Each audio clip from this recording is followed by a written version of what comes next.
My name is Brandy Wright. I am a board member at Identity Inc. I'm Donald Stage and I'm a board member with Identity Inc. Hi, my name's Adrena Gates. I'm a board member of Identity. I'm Trevor, I'm 15 and I go to Rosinante High School. I'm Andrew, I'm 17 and I go to Farmington High School. Identity Inc. is located in the Four Corners area of New Mexico, Farmington, New Mexico. We are right in the center of so many different communities. We have Aztec, New Mexico, Bloomfield, Shiprock, Kirtland, and Shiprock is a reservation area. We also are surrounded by the Apache tribe in Dulce, and then only about 30 to 45 minutes north of Farmington is Durango, Colorado. Bloomfield, Aztec.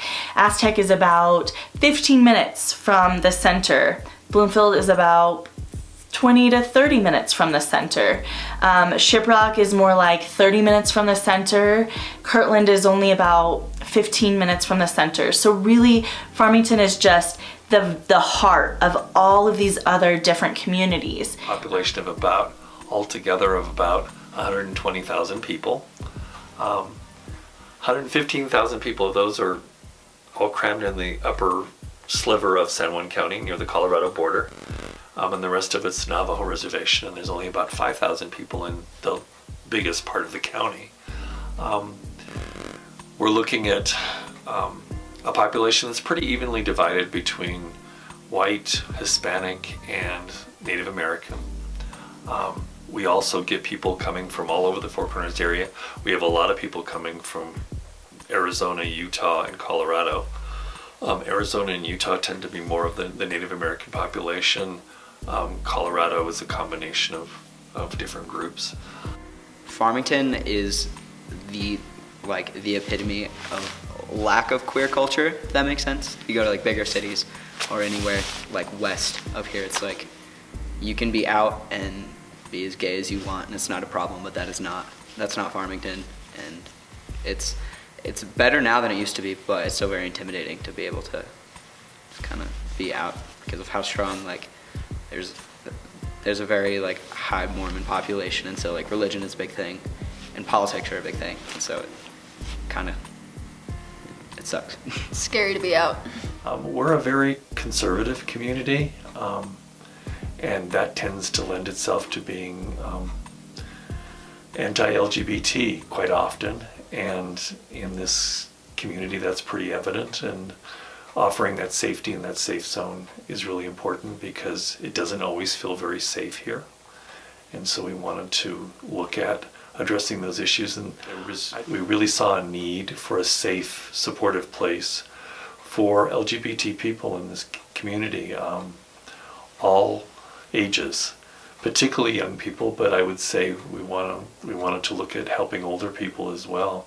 Anybody that needed resources, anybody that needed a safe place to go and ask the questions that they needed to ask or seek out the help.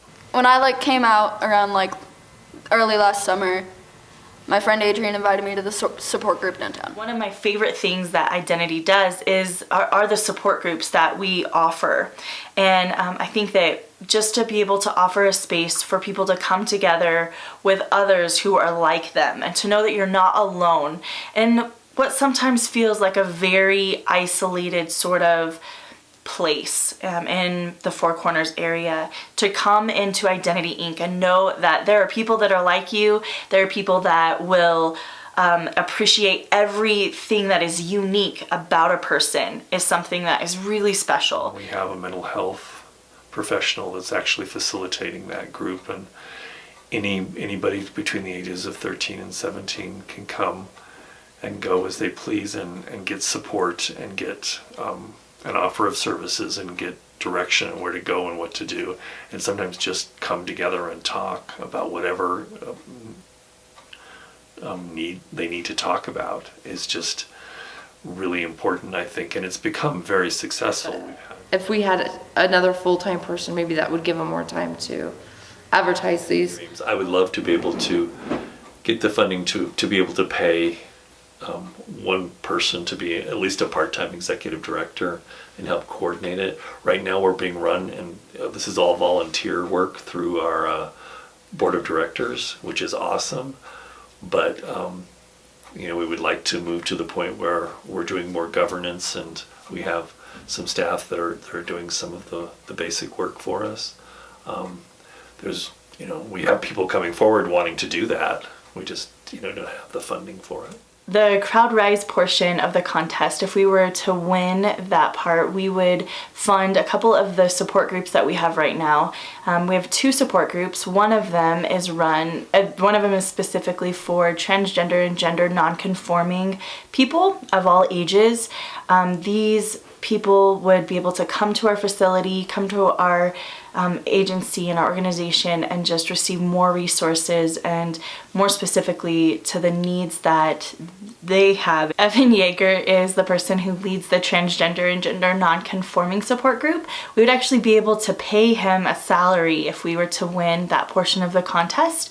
We have another therapist. Her name is Michelle. She's a family therapist, and she specifically runs a support group for young people, teenagers who identify as LGBTQ, and also allies. And that group varies in size. Sometimes we have only a handful of students, and sometimes the room is full, up to 20 to 30 students, teenagers in that room, who are just working through maybe some issues that they have at home, or just working through how to come out to their families.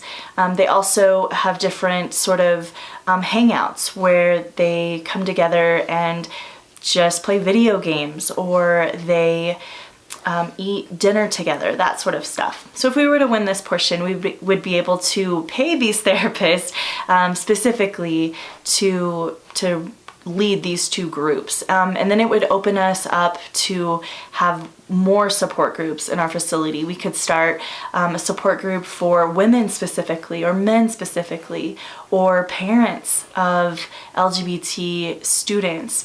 The possibilities are endless, and just with this little part of the fundraising, it just opens us up to so much more. Okay. A van would be sweet. Yeah.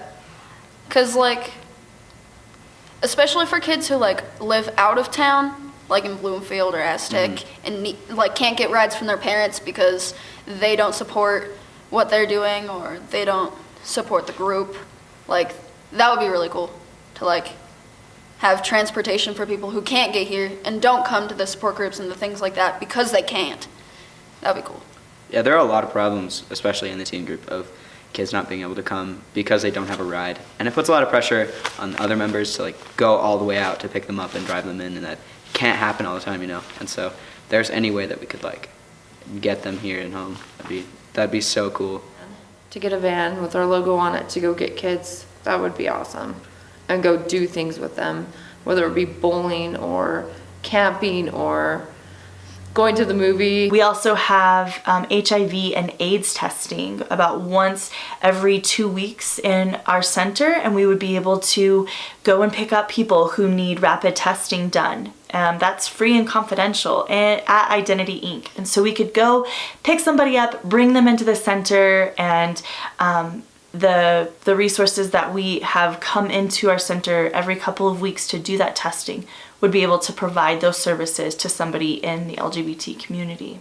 We would like to be able to provide transportation. We have kids that are struggling to get to our groups who, their parents won't take them, their parents won't be supportive. They need transportation. Specifically, the grant would fund transportation. We have so many ideas on how transportation would benefit our agency, and just a few of those ideas are picking up young people, students, to come to the support group that we have at Identity Inc. Sometimes there's students whose families don't support them coming to this support group, or maybe they don't even know that they come to this support group because it's not safe for these young people to come out to their families. And so they can't tell them what they're doing because they might become homeless if their families were to know that they are LGBT. So they come to the facility, to our building and to our space, knowing that they're safe, number one, and knowing that we are going to support them because they're not getting any support at home. They can't always get there. So if we had transportation, if we had a van, we would specifically be able to pick up these students and bring them to Identity Inc. for the support group. If we had a van, we could provide food from other agencies where we work very closely with Echo Food Bank and other food banks in the area that provide food to low-income families. And there's definitely people who come into Identity Inc. who are in need of food. And so we work closely with Echo, and so we have food boxes for them. But if we could specifically take those food boxes to somebody who can't get to our building and to our space, they would have food. There's plenty of times where we get emails or we get Facebook messages from people in the community who say, hey, I'm a little bit short on my check. I can't get groceries this week, and I've already been to Echo at the beginning of the month. I don't get paid for another week. Is there any way you guys can help me? And so we have been able to tell them, come into the center, and we have food boxes here. Sometimes they just can't get into the center.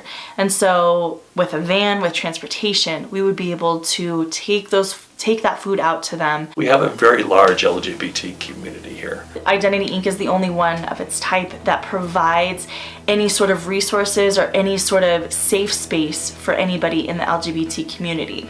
When somebody comes in through Identity Inc.'s doors, they instantly know that they're safe in that space. They're greeted by friendly faces. They're greeted in a space that says it's very inclusive to anybody in the LGBTQIA community, and they're affirmed in their sexuality, they're affirmed in their gender, and maybe they're not receiving that anywhere else in their life except for identity. And now they have stepped into a whole new world of just who they are and of being accepted as specifically who they are.